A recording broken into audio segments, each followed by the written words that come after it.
So I'm optimistic in the state of medicine, and in particular the diversification of medicine, because I see a lot of energy in the incoming generation in moving forward with actionable change. So an example of that is I'm the co-founder of National Latino Physician Day, which is aimed to celebrate October 1st as a day to help highlight the need for minority physicians, in particular Hispanics. And what I've noticed with this movement is the vast majority of our support is young people, it's young generations.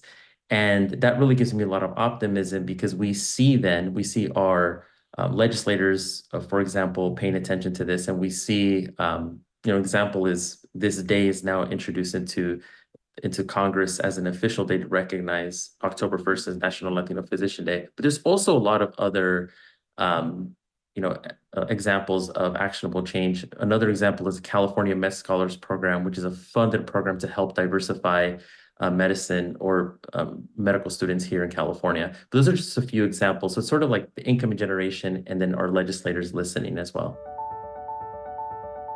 So the state of representation in medicine for Black and Latino physicians is unfortunately very low. For Hispanics, for Latinos, it's 6%, and for Black physicians, around 5%.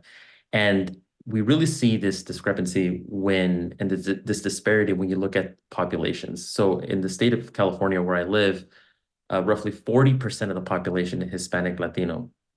And so this is where you see a lot of disparities happen because you have a lot of, you have a cultural gap, but you also have a language gap. So it's not just race and ethnicity, but it's the potential for the discrepancy in language. And this really, this disparity has really sort of galvanized a lot of medical schools, a lot of universities to come up with solutions. And in the post-affirmative action ruling, where race and ethnicity is not allowed for admissions, there are other ways that we can also look into for diversifying medicine. An example is socioeconomic diversity, looking at community college students. The majority are Black and Latino here in the state of California. And another example is valuing and looking at bilingual skills. If someone speaks Spanish, they should probably, be looked at a little bit more for admissions criteria. That should matter if you could speak another language.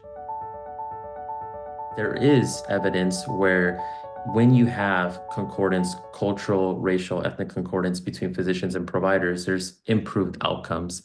Patients are more likely to adhere to medical advice. And also, for example, when a physician speaks Spanish, that is superior in outcomes than when they have an interpreter, because a lot of things are lost, and we know that.